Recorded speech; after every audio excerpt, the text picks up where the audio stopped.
welcome to my channel. Jangan lupa subscribe ya.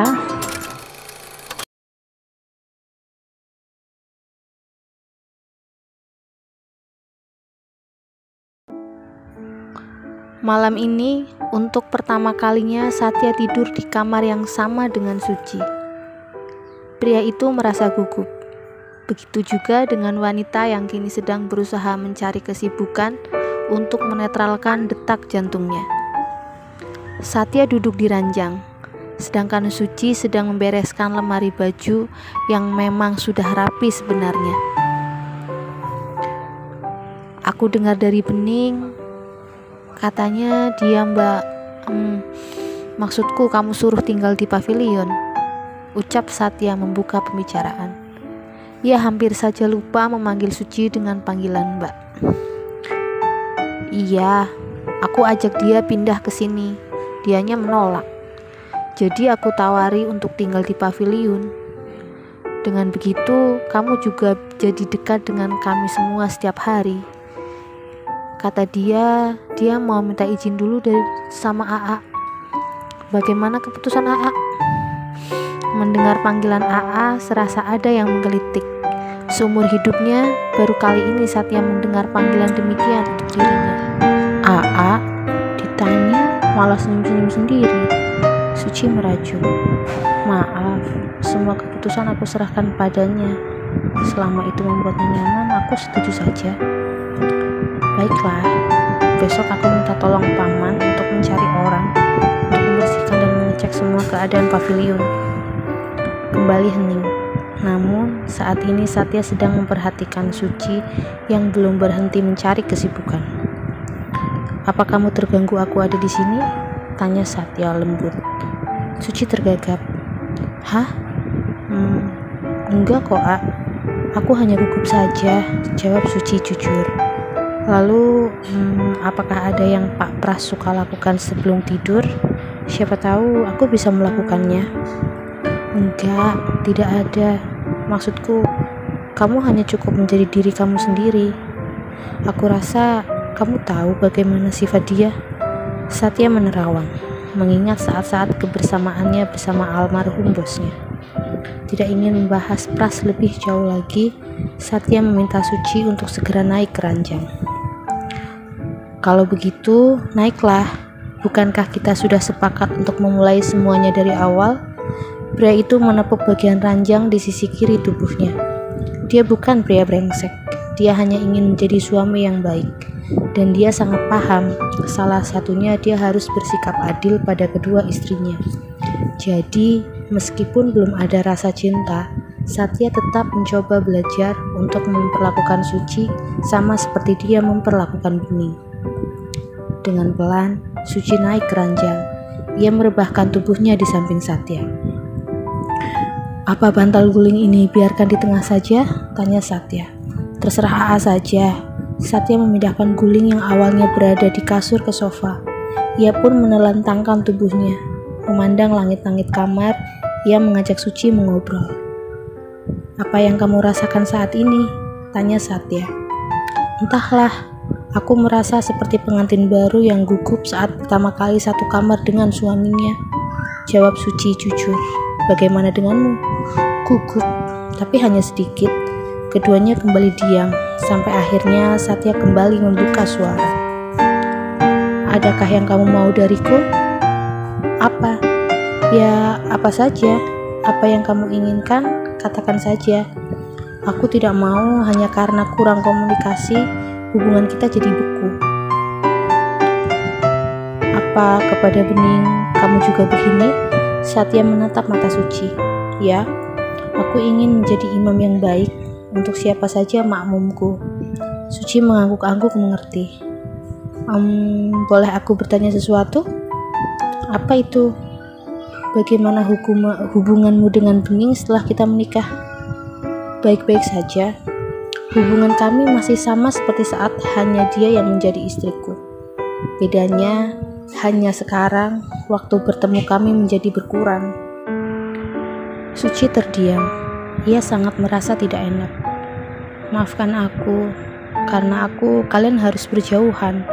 Satya membiringkan tubuhnya. Aku tidak ada niat menyakitimu. Aku hanya menjawab pertanyaanmu. Jangan memikirkan apapun yang hanya akan menjadi beban pikiranmu. Keluarga kita akan baik-baik saja.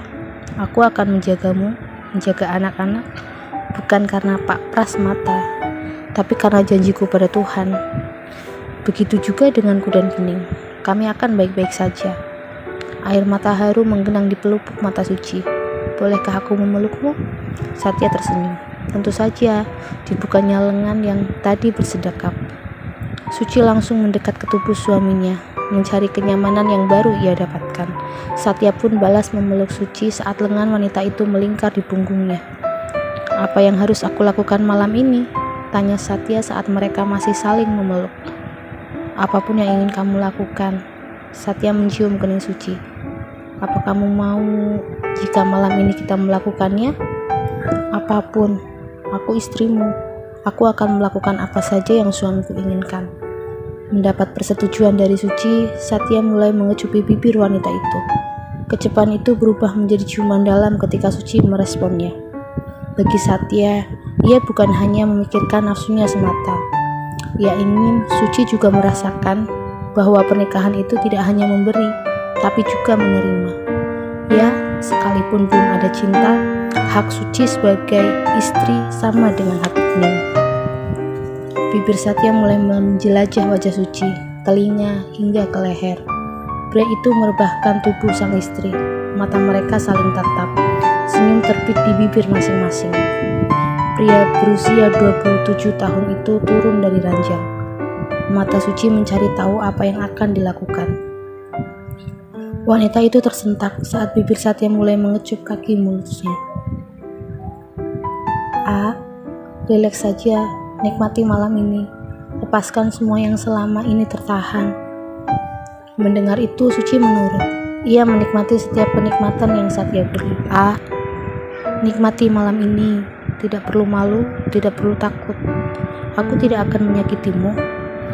Apa AA juga melakukannya pada Bening? Jangan biasakan saat kita hanya berdua, kita membicarakan yang lain. Itu kelak akan menyakitimu. Sekarang, aku memilikinya, juga memilikimu. Jadi aku harus bisa menjaga perasaan kalian berdua. Satya melanjutkan melepas pakaian dalam Suci. Benda yang tadi sempat disentuhnya dari luar baju kini terlihat. Tidak ingin membuang waktu, Satya mulai lagi menjumbu sang istri kedua. Hingga akhirnya malam ini mereka dapat melewati malam pertama mereka. Suci telah menjadi milik Satya seutuhnya. Paman, bisa kita bicara? Tanya Suci begitu Paman Pras datang. Pria itu memang selalu rutin mengunjungi rumah keponakannya sejak dulu. Ya, tentu saja. Apa yang ingin kamu bicarakan?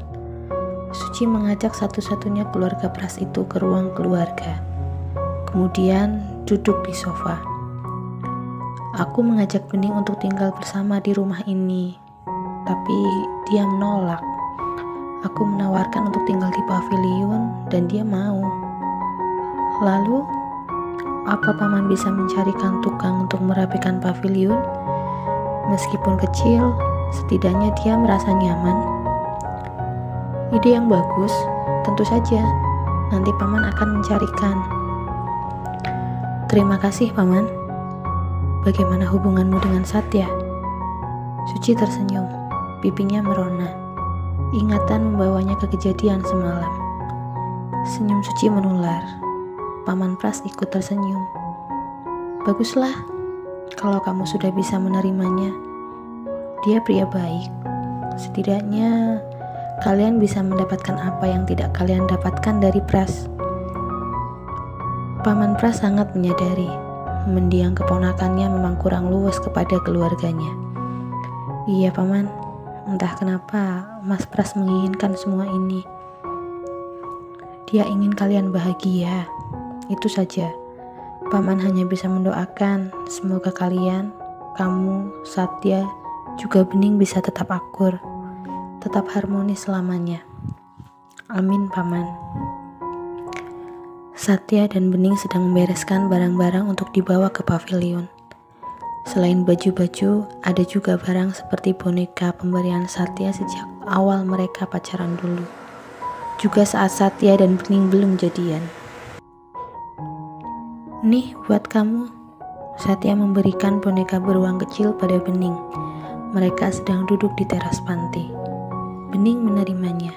Senyum terbit di bibirnya yang tipis. Kok Bening yang dikasih boneka? Kenapa bukan Mbak Lia yang Mas kasih boneka? Tanya Bening, karena ia tahu kalau Satya sedang dekat dengan teman sekelasnya yang bernama Lia. Lia dikasih boneka begitu mana mau. Lagian, kamu gak punya boneka kan? Lumayan, meskipun kecil, setidaknya kamu punya. Satya mengakhiri kalimatnya dengan sebuah cengiran. Bening memperhatikan boneka mungil di tangannya. Mas, kira-kira orang tua Bening siapa ya Mas? Mereka masih hidup? Atau sudah meninggal? Kenapa? Kenapa tiba-tiba kamu berpikir begitu?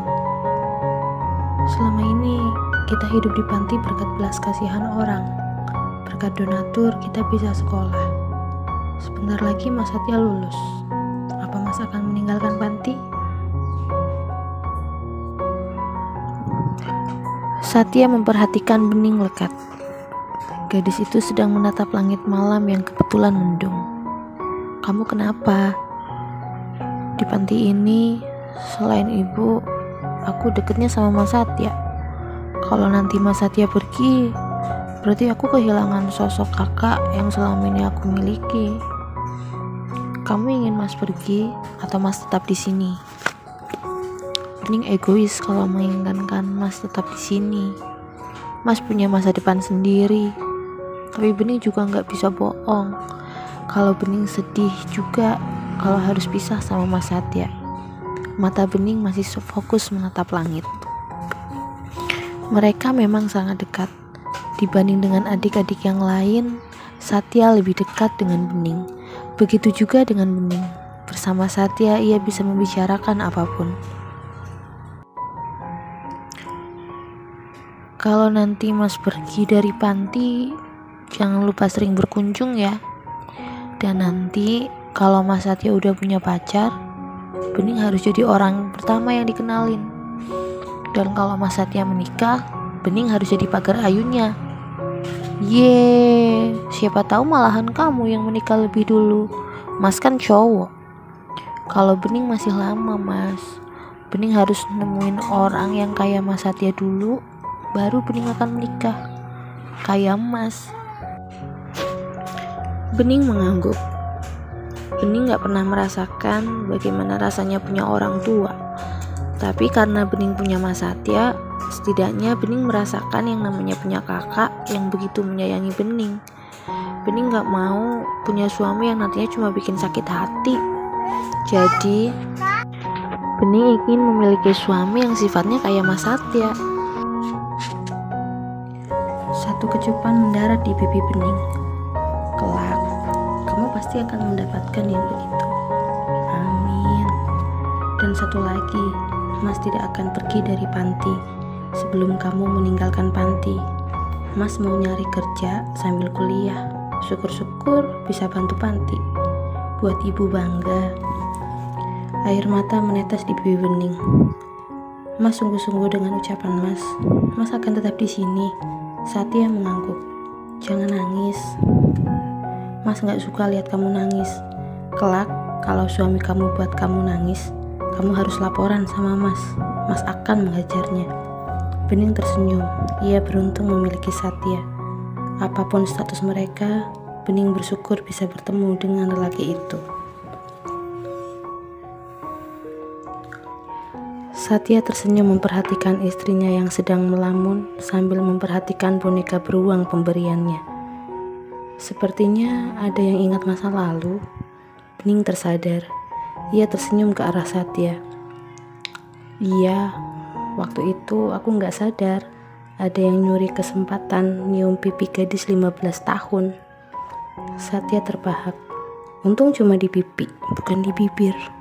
Mana berani Mas melakukannya? Ya iyalah, nanti dikira pedofil. Satya melingkarkan tangan ke perut Bening. Apa saat ini kamu juga memiliki ketakutan yang sama seperti waktu itu? Ketakutan pasti ada. Namanya aku hanya wanita biasa. Tapi aku percaya sama Mas.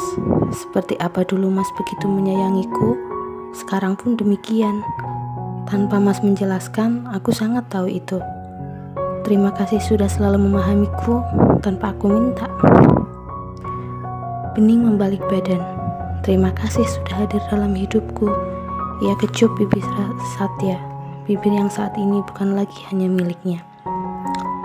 Selesai membereskan barang-barang, Satya mengajak Bening jalan-jalan menggunakan sepeda motornya. Ya, meskipun sudah ada mobil, Bening masih tetap ingin seperti dulu.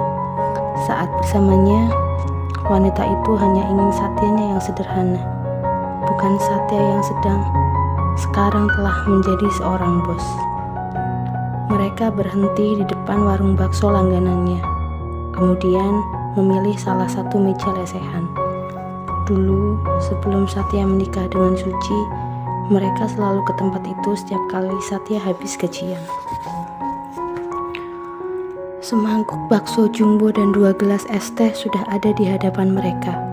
Seperti biasa, Satya mengambil alih sendok dan garpu, kemudian secara bergantian menyuapkan bakso ke mulut Bening dan mulutnya. Melihat ada kuah bakso di pinggir bibir Bening, pria itu membersihkan dengan bibirnya. Setelah sebelumnya ia celangak-celinguk memperhatikan sekitar. Mas, malu kalau ada yang lihat, protes Bening, lengkap dengan pelototannya. Gak ada sayang, lagian kita duduk di pojok. Mas mah gitu, suka nyolong ciuman dariku. Siapa yang nyolong? Aku kan cuma bersihin kuah bakso doang. Kan bisa pakai tisu. Aku gak suka, terlalu mainstream. Aku pengen pakai cara romantis yang lain. Romantis. Bicara soal romantis, Bening memang tidak bisa mengingkari kalau suaminya memang sangat romantis dan begitu perhatian. Karena itulah ia lebih memilih untuk tetap mempertahankan pernikahannya. Pria lain belum tentu seperti Satya. Ia yakin mereka dapat melalui ujian pernikahan ini dengan baik. Kepahitan hidup yang sudah Bening alami sejak ia lahir masih lebih pahit dari apa yang sedang ia alami sekarang. Ia percaya Satya tidak akan pernah menyakitinya.